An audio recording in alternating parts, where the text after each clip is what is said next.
Hello दोस्तों, ये हमारे वीडियो का थर्ड पार्ट है और जैसा कि मैंने सेकंड पार्ट में आप सभी से डिस्कस किया था कि कंपटीशन एग्ज़ाम की प्रिपरेशन के लिए आप कितना बेसिक क्वांटिटी आपके पास जुगाड़ करके रखें। लाइक हमने बात की सिलेबस के बारे में, हमने बात की कि कितने मिनिमम क्वेश्चंस हमें अटेम्प्ट करने हैं, किस तरीके से करने हैं, पूरे सिलेबस को ध्यान देना है कि सिलेक्टेड टॉपिक्स को, और अगर टॉपिक सेलेक्ट करने हैं तो उसके लिए आप क्वेरीज हमारे पास कर सकते हैं। ये सब बातों पे हमने चर्चा की थी और आज का वीडियो है कि आप घर में रहकर इस लॉकडाउन के पीरियड में सेल्फ स्टडी, सेल्फ प्रिपरेशन किस तरीके से कर सकते हैं। वैसे तो आप में से काफ़ी सारे लोगों को बहुत सारे पॉइंट्स पता हैं, पर शायद कुछ और पॉइंट्स में उसमें ऐड कर सकूं, तो प्लीज़ ध्यान से सुनिए। सबसे पहले अगर आप सेल्फ प्रिपरेशन की बात करें तो आपके पास 4 मोड्स अवेलेबल होते हैं। पहला रीडिंग, राइटिंग,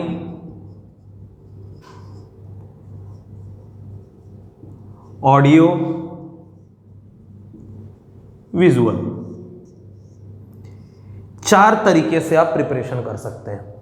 रीडिंग और राइटिंग पुराने मेथड्स हैं, ऑडियो विजुअल आप नया काउंट कर सकते हैं। जैसे अभी आपने देखा जब से लॉकडाउन चल रहा है, गवर्नमेंट स्कूल से लेकर कॉलेजेस से लेकर काफ़ी सारी एकेडमीज़ ने भी और बहुत सारी ऑनलाइन एकेडमीज़ ने भी अपने बहुत सारे लेक्चर्स और बाकी चीज़ें रिलीज़ की हैं। तो ध्यान देने वाली बात यह है कि हम इसका बेनिफिट कैसे लें। ऑडियो विजुअल का मतलब ये नहीं है कि आप केवल वीडियो लेक्चर्स देखें। ऑडियो विजुअल में और भी बहुत सारी चीज़ें ऐड होती हैं जो शायद आपने ध्यान नहीं दी होगी। तो सबसे पहले इन स्किल्स के बारे में बात करते हैं।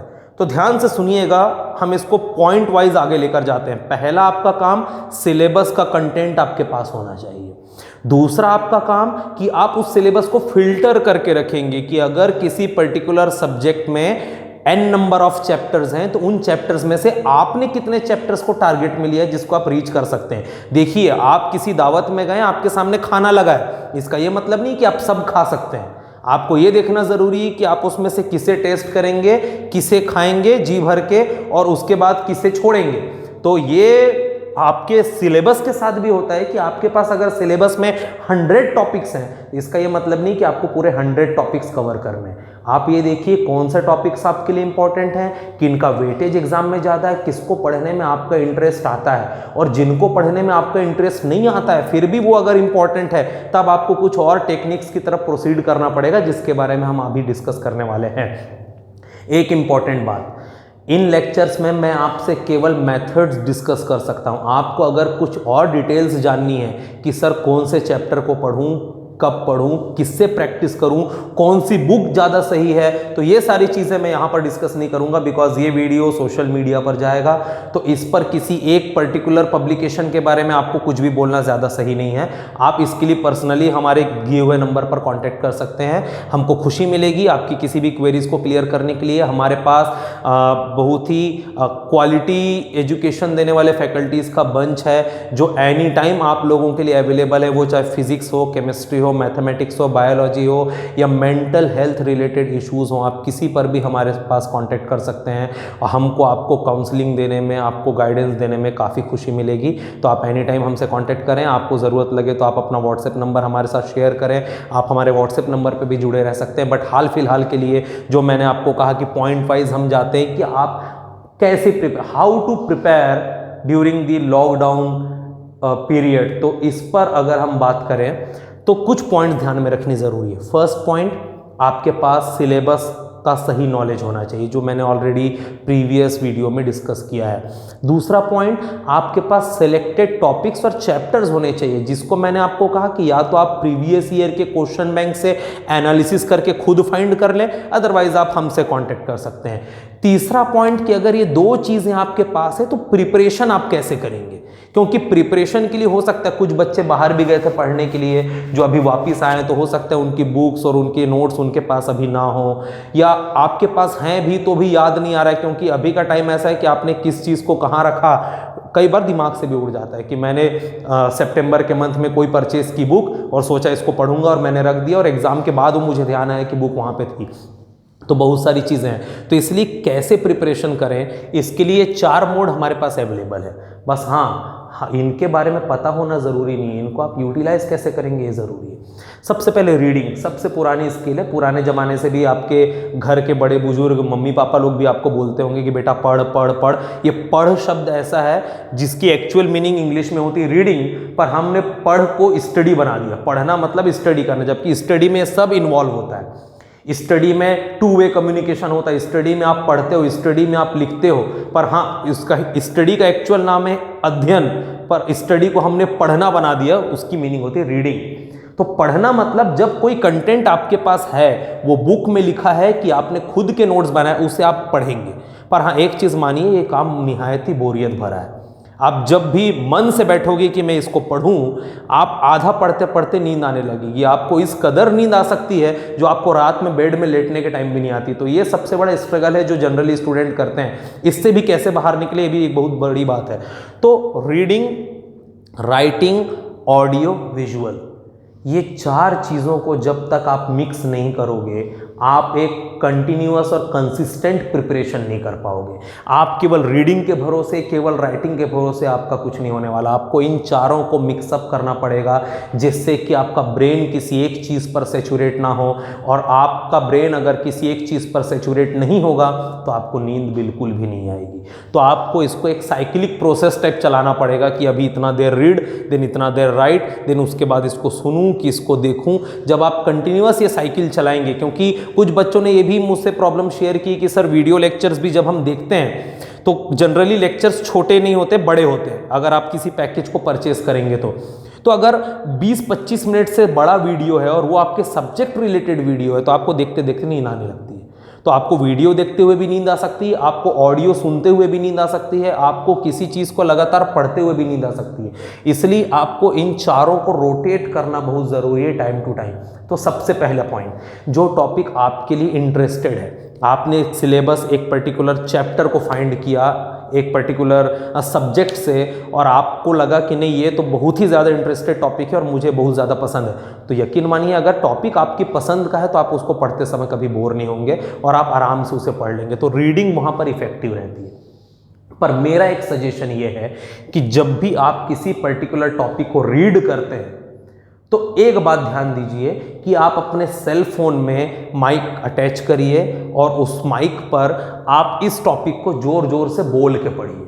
तो जब आप बोल के पढ़ेंगे तो इससे बेनिफिट, बोल के पढ़ने का बेनिफिट तो बहुत पुराना है, हर कोई जानता है कि अपना साउंड खुद को सुनाई देता है तो चीज़ें ज़्यादा अच्छे से मेमोराइज होती हैं। बट मैं आपको ये बोल रहा हूँ कि सेल फोन में माइक अटैच करके रिकॉर्डिंग मोड पर डालिए फ़ोन को, ताकि आप जिस कंटेंट को पढ़ रहे हैं वो कंटेंट आपके पढ़ते पढ़ते रिकॉर्ड हो जाए।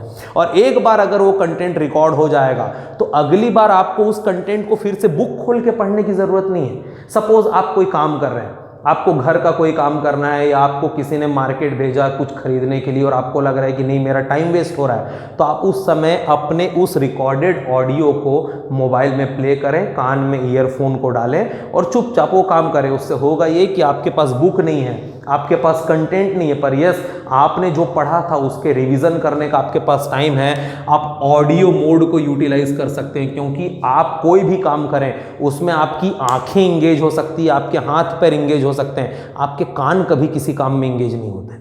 तो आप अगर अकेले किसी काम को कर रहे हैं या कहीं आना जाना कर रहे हैं, ट्रैवलिंग कर रहे हैं, और सबसे बेस्ट वे है कि आप अपने ही रिकॉर्डेड ऑडियो को चुपचाप सुनें, क्योंकि वीडियो लेक्चर्स अवेलेबल है, ऑडियो लेक्चर्स कहीं अवेलेबल नहीं। ये लेक्चर्स आप खुद ही बना सकते हैं। जिस भी पर्टिकुलर टॉपिक को आप स्टडी करते हैं, एक हैबिट डालिए कि अगर वो इंपॉर्टेंट है और आपको लग रहा है कि निकट भविष्य में आपको उसको रिवाइज करने की ज़रूरत पड़ेगी, तो उस टॉपिक को एक शांत कमरे में बैठकर अपने ही सेलफोन में रिकॉर्ड कर लें, ताकि जब भी आपको लगे कि आपको उस चीज़ को रिवाइज करना है, आप अपनी ही आवाज़ को अपने ही कानों पर सुन लीजिए, आपको वो चीज़ ऑटोमेटिकली रिवाइज हो जाएगी। इस तरीके से आप रीडिंग को अगर रिलेट करते हैं ऑडियो से तो आपको एक बहुत बेहतरीन बेनिफिट मिलेगा।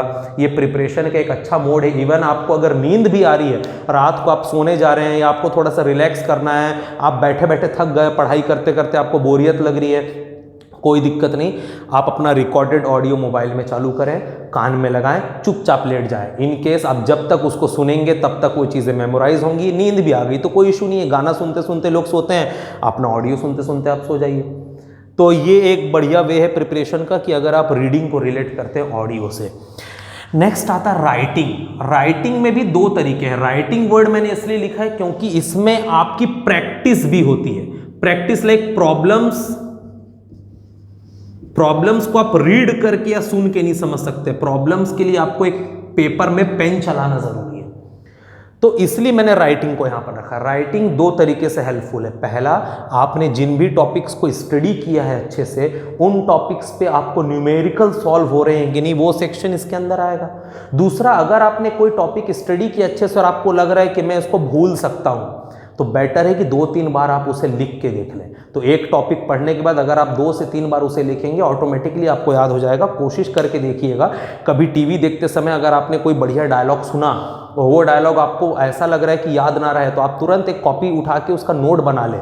जब आप एक बार उसे लिख देंगे ना, तो अगली बार आप उसे खोल के नहीं देखेंगे तो भी वो आपको याद रहेगा। तो इस चीज़ को भी ध्यान रखिएगा।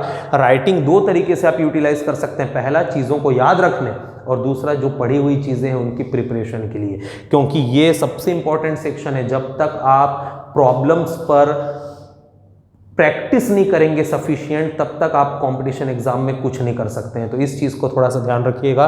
राइटिंग ये सेकेंड स्किल जो आपके लिए बहुत ज़्यादा ज़रूरी है। जो भी कंटेंट आप स्टडी करेंगे, उस कंटेंट पर आपका प्रैक्टिकल अप्रोच कितना है, इसको समझने के लिए आपको प्रॉब्लम सॉल्व करनी बहुत ज़रूरी है। किसी भी सोर्सेस, किसी भी ऑथेंटिक सोर्स से आप प्रॉब्लम्स उठाइए और जितनी ज़्यादा हो सके सॉल्व करिए। मेरा एक और सजेशन है कि रीडिंग ये सबसे बेनिफिशियल तब है जब आपका माइंड बिल्कुल फ्रेश हो। तो कोशिश करें कि पढ़ने वाला जो भी कंटेंट है, ये आप उस समय करें जबकि आपको नींद आने के चांसेस ना हो। नींद कब आती है?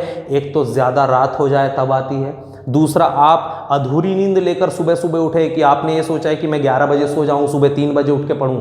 अब आप 4 घंटे बाद अगर उठ रहे हैं तो आपको झपकी आएगी पढ़ते समय, उस समय रीडिंग बेनिफिशियल नहीं। हाँ, आप अगर कम से कम 7 से 8 घंटे की नींद लेकर उठते हैं और तब आप किसी चीज़ को पढ़ेंगे तो आपको बिल्कुल नींद नहीं आएगी। तो रीडिंग सबसे ज़्यादा सही उस समय है जब आपको नींद आने के चांसेस सबसे ज़्यादा कम हो। जब आपको नींद आने के चांसेस सबसे ज़्यादा हो, तब आप 2 चीज़ करिए। अगर आप सोना चाहते हैं तो ऑडियो सुनिए, और अगर आप जगना चाहते हैं, नींद आ रही है, झपकी आ रही है, पर फिर भी आपको लग रहा है नहीं यार बहुत सो चुके, अब नहीं सोना है, तो उस समय आप ये काम शुरू करिए, राइटिंग। इसमें आप पेन पकड़िए, एक पेपर उठाइए, उसमें या तो पढ़े हुए कंटेंट को लिखिए और नहीं तो प्रॉब्लम्स बनाइए। 2 टफ प्रॉब्लम्स आप फेस करेंगे, आपकी नींद कहाँ उड़ेगी आपको भी समझ नहीं आएगा। इसको ट्राई करके ज़रूर देखिएगा। तो रीडिंग हमें तब करनी है जब नींद आने के चांसेस सबसे कम, और जब नींद आने के चांसेस ज़्यादा हो जाते हैं, लाइक लेट नाइट में ज़्यादा हो जाते हैं, बहुत अर्ली मॉर्निंग में ज़्यादा हो जाते हैं, या खाना खाने के बाद ज़्यादा हो जाते हैं, तो उस समय आप सोना चाहते हैं तो अपना रिकॉर्डेड ऑडियो कान में लगा के सुने, और अगर जग के पढ़ना चाहते हैं तो प्रॉब्लम सॉल्व करें। ये सबसे सही पीरियड होता है, खाना खाने के बाद या लेट नाइट आप अगर स्टडी करते हैं तो उस समय प्रॉब्लम सॉल्व करिए। उस समय आपको नींद भी आएगी, तो आपके हाथों के और दिमाग के एंगेज रहने के कारण उड़ जाएगी। और सबसे आखिरी कंटेंट है विजुअल। आप किसी चीज़ को देखें, किसी भी, आप YouTube में जा सकते हैं या कोई वीडियो लेक्चर्स आपने परचेस किए हैं, आप उनको जब देखते और सुनते हैं तो इसमें भी एक बेनिफिट है और एक डिसएडवांटेज है। इसका बेनिफिट ये है कि इसमें आपको दिखाई सुनाई एक साथ देता है। सबसे स्ट्रॉन्गेस्ट वे है प्रिपरेशन का कि आप देखते भी हैं चीज़ों को, सुनते भी हैं। पर हाँ, ये ज़रूरत से ज़्यादा लंबा हो तो ये 2 वे कम्युनिकेशन नहीं है। लाइक एक आदमी, जैसे मैं अभी आपके सामने केवल बोल रहा हूँ, आप मुझसे बात नहीं कर सकते, तो हो सकता है आपको नींद आए। हाँ, आप अगर मेरे सामने बैठे होते और मैं आपसे कोई बात करता तो आप 2 क्रॉस क्वेश्चन करते, तो इसमें आप इंगेज हो जाते। पर विजुअल में बेनिफिट ये कि आप देखते भी हैं और सुनते भी हैं, तो समझने का रेशियो इसमें सबसे ज़्यादा होता है। पर हाँ, ज़्यादा लॉन्ग ड्यूरेशन में आप अगर इसमें जुड़े रहेंगे तो आपको इसमें भी नींद आ सकती है।